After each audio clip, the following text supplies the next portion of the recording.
Assalamualaikum warahmatullahi wabarakatuh. Alhamdulillahirrahmanirrahim. Semoga kita selalu dalam lindungan Allah Subhanahu wa Ta'ala, dimudahkan dalam setiap langkah kebaikan, dan yang sakit segera disembuhkan. Amin ya Rabbal Alamin. Teman-teman, sahabat Excel yang berbahagia, kembali bertemu dengan saya dengan konten-konten Microsoft Excel.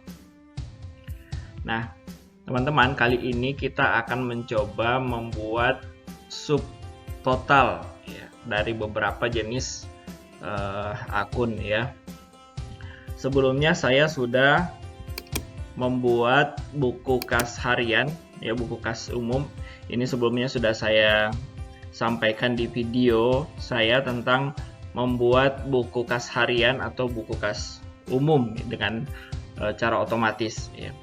Nah, kali ini kita akan mencoba memilah data per jenis uraian ya. Jadi data per jenis uraian kita pilah dari beberapa jenis uraian ya. Kita buatkan saja jenis belanja gitu. Jenis belanja atau jenis kegiatan.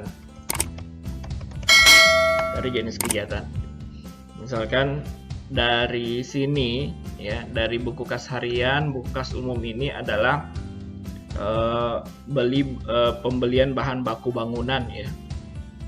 Bahan baku bangunan, dan ini kita akan urai dari beberapa jenis kegiatan ya. Namun sebelumnya teman-teman, saya mengajak pada teman-teman yang baru menemukan video ini untuk menekan tombol subscribe dan lonceng notifikasinya agar teman-teman bisa dapat terus mendapatkan video-video terbaru dari saya. Baik, kita akan memulai jenis kegiatan.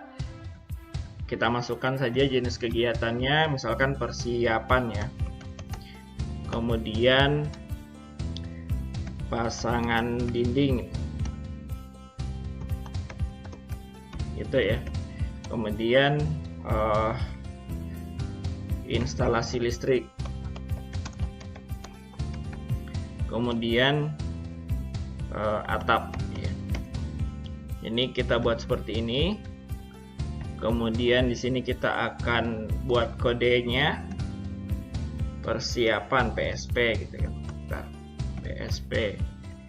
Kemudian ini PSD ya, dibuat saja bagaimana kodenya masing-masing. Kemudian ini instalasi listrik, kemudian atap gitu ya. Nah, nanti kita akan mencoba memilah beberapa jenis belanja yang ada di sini ke dalam jenis kegiatan yang sudah kita buat tadi ya. Kita menggunakan rumus sum if ya, sum if.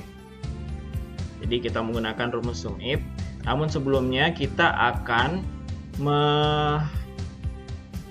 membuat kode ya di buku harian yang sudah ada. Jadi kita tambahkan kolomnya tidak usah terlalu besar ya. Ini juga kita pindahkan dulu di sebelah ya. Nah, seperti ini. Kita coba blok dulu.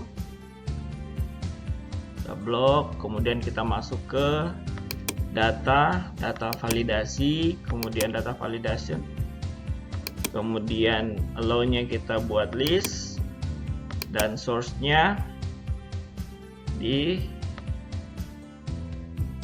kode ini ya. Oke. Nah, ini sudah masuk. Nah, kemudian kita masukkan kode masing-masing untuk posisi kredit ya. Jadi untuk posisi debit tidak usah dibuat. Kita sudah bisa menentukan nilainya bahwa uang yang masuk itu 35.300.000. Yang kita harus pilih adalah beberapa jenis kegiatan yang sudah kita buat ini ya. Nah, selanjutnya kita akan masukkan kode masing-masing ya. Misalkan beli pasir itu masuk persiapan, pasangan dinding, instalasi listrik atau atap. Nah, berarti PSD. Kemudian beli batu juga masuk PSD. Terima dana tidak diisi. Beli semen masuk pasangan dinding PSD. Jasa pembersihan berarti masuk PS persiapan ya, PSP. Kemudian besi PSD, batu bata PSD, pasir PSD, batu gunung PSD, beli balok. Nah, ini balok ini mungkin atap ya, kita masukkan atap. Kemudian kabel listrik dan peralatan listrik, berarti dia masuk di instalasi listrik. Kemudian pintu dan jendela berarti masuk pasangan dinding saja ya. Kemudian seng berarti masuk di atap ya. Begitu seterusnya teman-teman.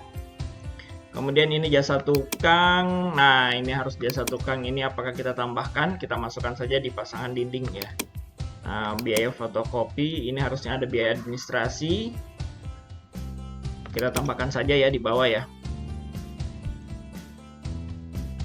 Jasa tukang. Kemudian administrasi. Berarti kalau seperti ini teman-teman, kita harus rubah kembali untuk data validasinya. Oh, sebentar. Ini TKG. Kemudian ADM. Ya. Nah, ini kita harus rubah validasinya teman-teman. Kita blok kembali. Kemudian data validasi, list, kemudian ini kita tambah sampai administrasi, kemudian oke. Ini sudah ada teman-teman. Yang jasa tukang kita bisa masukkan ke TKG, kemudian biaya fotokopi kita masukkan ke ADM, dan belanja ATK kita masukkan ke ADM. Oke, setelah seperti ini kita masukkan, kasih judul kode ya. Nah, setelah seperti ini kita menggunakan rumus sum if ya, sama dengan sum if. Range-nya adalah kode yang ada di sini. Oh, bukan. Range-nya yang kode yang ada di sini. Ya. Kode yang ada di sini. Kemudian kriterianya adalah kode yang jenis kegiatan yang akan kita cari. Kemudian sum range-nya yang ada di posisi kredit ya, posisi kas keluar. Oke. Kemudian kita tutup. Oh, kan. Sama dengan sum if range-nya kode yang ada di sini.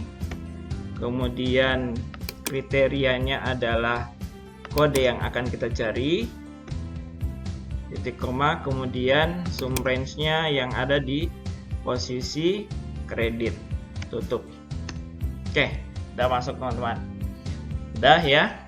Jadi jumlah persiapan dari belanja yang kita sudah buat itu sebesar 1 juta rupiah.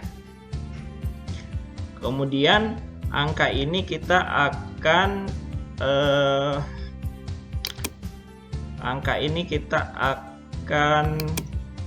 buatkan absolut ya, di absolut atau tanda dolar ya, tanda dolar, supaya ketika kita copy ke bawah itu rumusnya tidak bergerak. Jadi kita buat absolut di posisi D, posisi F. Nah, setelah ini kita tinggal copy ke bawah. Nah, seperti itu. Kita coba uji. Jumlahkan. Nah, jadi jumlah ini seharusnya sama dengan jumlah kas yang keluar. Ya, jumlah ini seharusnya sama dengan jumlah yang keluar. Sekarang kita coba. Nah, sama teman-teman ya. Jadi seperti itu cara untuk membuat subtotal ya. Data seperti ini sangat berguna bagi teman-teman yang membuat laporan pertanggungjawaban penggunaan dana. Ya. Jadi ada buku kas harian, kemudian ada laporan realisasi yang sudah digunakan. Ini tinggal diperbaiki tabelnya. Jadi Seperti itu teman-teman, mudah-mudahan ada manfaatnya untuk saya, diri saya sendiri, dan untuk teman-teman sekalian. Sekali lagi kepada teman-teman yang baru menemukan video ini, saya mengajak teman-teman untuk menekan tombol subscribe dan lonceng notifikasinya agar teman-teman dapat memperoleh video-video terbaru dari saya. Demikian, Assalamualaikum warahmatullahi wabarakatuh.